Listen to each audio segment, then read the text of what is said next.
lebih 1 bulan. 1 bulan tadi kami sampaikan 1 bulan produksi. 11 tersangka sindikat pengedar uang palsu di beberapa wilayah di Jawa Timur dan Jawa Tengah berhasil diungkap jajaran Polda Jawa Timur. 11 tersangka ditangkap di sebuah rumah industri di Grobogan, Jawa Tengah. Sejumlah barang bukti disita mulai dari uang palsu mencapai 800 juta rupiah dan mesin pencetak berukuran besar. Para tersangka yang diamankan terdiri dari pengedar hingga manajer. Tersangka ditangkap di beberapa wilayah di Jawa Tengah, Jawa Timur, dan Jawa Barat. Yang berhasil kita amankan ada 55 item barang bukti yang ada di samping sebelah kiri kita, dan uang yang berhasil kita amankan yang tersisa di beberapa pelaku sejumlah kurang lebih 800 juta. Kami sampaikan bahwa untuk pelaku uang palsu ini mulai mencetak uang palsu mulai bulan Maret sampai dengan April 2022. Saya mengimbau bahwa jaringan ini akan kita datakan se-Indonesia. Jadi jaringan Kediri, jaringan nanti Bandung, Jakarta, itu kita punya base datanya yang akan kita gabungkan. Mudah-mudahan bisa berkembang kembali kepada para pelaku-pelaku tindak pidana pembuatan uang palsu.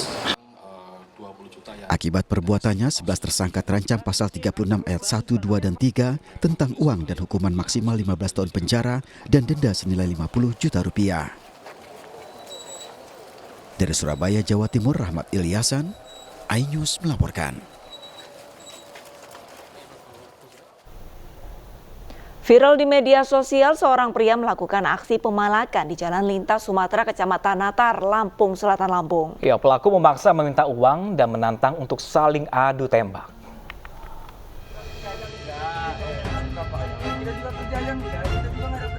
Video yang berdurasi 21 detik ini memperlihatkan aksi pemalakan seorang pria terhadap pengendara mobil di Jalan Lintas Sumatera, Kecamatan Natar, Lampung Selatan, Lampung. Dalam aksinya, pria ini meminta uang untuk beli rokok kepada pengendara mobil. Kesal tidak mendapatkan uang, pelaku mengajak korban adu tembak. Berdasar video viral tersebut, petugas telah mengetahui identitas pelaku dan ternyata pelaku juga seorang residivis. Petugas juga menyampaikan permohonan maaf karena belum sepenuhnya bisa menjamin kenyamanan pengguna jalan. Saya juga menyampaikan permohonan maaf terkait ada kegiatan itu, selaku Kapolres belum bisa menjamin secara utuh kenyamanan pengendara jalan. Nah, dengan begitu juga kita sudah melakukan upaya terkait dengan video viral. Untuk tersangkanya kan sudah kita ketahui siapa, dan upaya itu sedang berproses ya. Walaupun nanti sudah kita amankan, tentunya kita informasikan. Dan insya Allah ke depan kita juga akan coba lebih baik. Hingga kini petugas masih memburu pelaku. Kasus ini ditangani Polres Lampung Selatan. Dari Lampung Selatan, Lampung, Andreas Avandi, iNews melaporkan. Ya, pemirsa, viral seorang guru sekolah menengah pertama di Boyolali, Jawa Tengah menampar muridnya di kelas. Aksi kekerasan tersebut terjadi hanya karena minuman tumpah di kelas.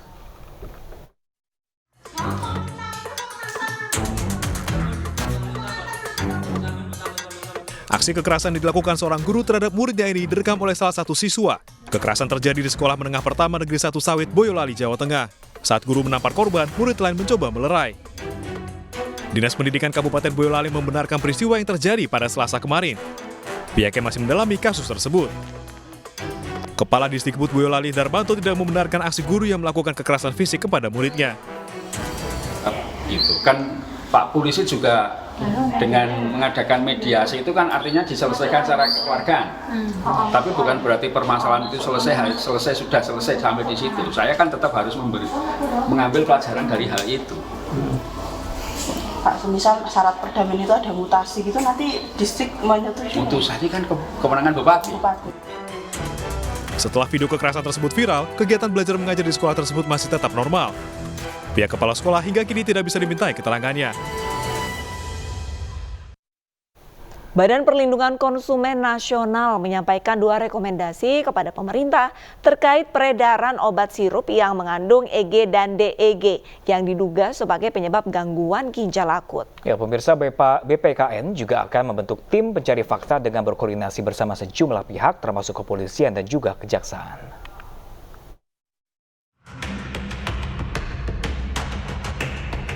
Dalam rapat dengar pendapat bersama Komisi 6 DPR RI, Badan Perlindungan Konsumen Nasional menyampaikan 2 rekomendasi terkait obat sirup yang mengakibatkan gangguan ginjal yang beberapa waktu lalu banyak memakan korban balita dan anak-anak. Di hadapan Komisi 6 DPR, Badan Perlindungan Konsumen Nasional memberikan 2 rekomendasi, yakni mengevaluasi izin edar obat dan audit proses produksi. Langkah lain yang akan ditempuh diantaranya dengan turun ke lapangan dan membuka posko aduan masyarakat di 7 provinsi. Pertama tentunya BPKN akan turun ke lapangan ke tempat titik-titik kejadian ini terjadi. Tadi ada 7 provinsi ya dengan 178 korban jiwa. Itu yang pertama. Yang kedua, kita akan perluas diseminasi informasi BPKN akan termasuk pembukaan posko pengaduan bagi masyarakat yang membutuhkan posko aduan dan juga penjelasan mengenai hak-hak apa saja yang dilindungi undang-undang, yang diberikan undang-undang bagi warga negara kita. Terkait kasus gagal ginjal akut yang banyak diderita pada anak-anak yang diakibatkan obat sirup, Kementerian Kesehatan juga telah melakukan sejumlah evaluasi dan identifikasi dengan mendatangkan anti-glutamia. Sekarang sudah kita evaluasi beberapa obat bersama BP POM, kita langsung evaluasi mana obat-obat yang mengandung ethylene glycol, impurity ethylene glycol di atas standar dan mana yang bukan, sedang dievaluasi oleh Badan POM. Kemudian kita sudah melakukan identifikasi dengan menerapkan pemeriksaan obat-obat tersebut di laboratorium kesehatan dan penanganan kasusnya juga semakin membaik karena memang penyebabnya sudah kita ketahui dan kita juga sudah mendatangkan obat anti dotumia dan obat tersebut bekerja efektif pada kasus gagal ginjal akut ini. Kemenkes melaporkan peningkatan kasus gagal ginjal akut telah mencapai 304 kasus per tanggal 30 Oktober 2022. Dan telah mencapai angka kematian pada anak sebanyak 159 jiwa. 40 anak dirawat dan 99 sudah dinyatakan sembuh. Masyarakat diimbau untuk terus mengikuti perkembangan berita untuk mengetahui sejumlah obat-obat yang telah diuji dan dinyatakan aman oleh BPOM. Polisi juga telah menindaklanjuti kasus gagal ginjal dengan melaksanakan penggeledahan terhadap 3 gudang penyimpanan bahan baku obat. Dari 3 lokasi yang digeledah, Polri menyita bahan baku obat sirup yang mengandung etilen glikol dan dietilen glikol. Tim penyidik Polri bersama Kemenkes RI dan BPOM hingga kini masih terus bekerja terkait produksi obat sirup tersebut. Pengujian laboratorium di setiap provinsi menjadi landasan penyidik Polri untuk menentukan status tindak pidana. Dari Jakarta, Tim Liputan iNews melaporkan. Pemirsa, pemeriksaan gigi gratis bagi masyarakat dan pelajar SD mewarnai Bulan Kesehatan Gigi Nasional BKGN 2022. Ya, pemirsa, digelar sejak tahun 2010, Bulan Kesehatan Gigi Nasional menjadi kesempatan bagi orang tua dan anak-anak untuk kembali menjaga kesehatan gigi dan juga mulut.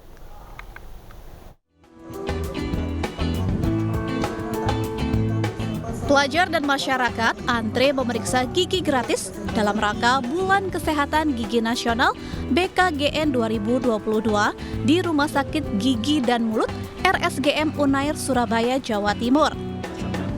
Kegiatan ini dihadiri Direktur RSGM Unair Profesor Kun Pramono dan Dekan Fakultas Kedokteran Gigi FKG Dr. Gigi Agung Sosiawan. Ini dibuka oleh Wakil Rektor Unair Bidang Akademik, Kemahasiswaan dan Alumni Bambang Sektiari Lukoswanto.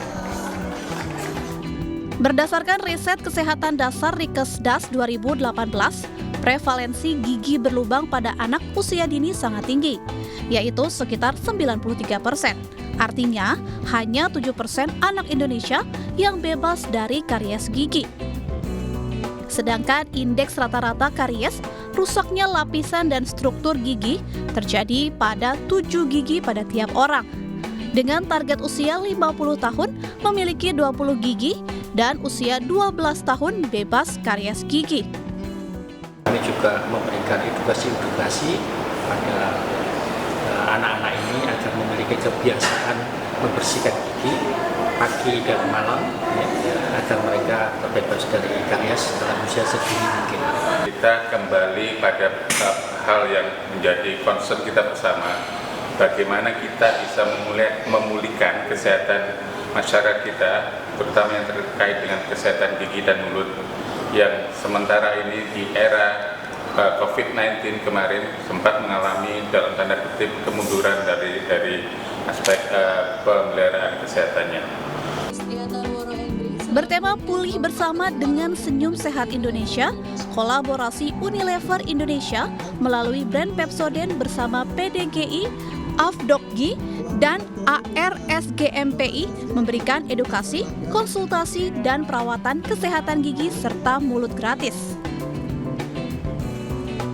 Ketika pandemi, dengan 25% kasus karies baru disebabkan oleh menurunnya kebiasaan menyikat gigi, yaitu sehingga kesehatan gigi dan mulut juga jadi menurun. Dan kami harap BKGN 2022 dapat mendukung pemulihan kebiasaan merawat gigi dan mulut. Melibatkan 100 staf dari berbagai departemen serta mahasiswa di bawah supervisi dosen untuk kegiatan preventif untuk pelayanan gigi sederhana. Ini menjadi dasar perawatan lanjutan. Dari Surabaya, Jawa Timur, Yuda Prawira, iNews melaporkan.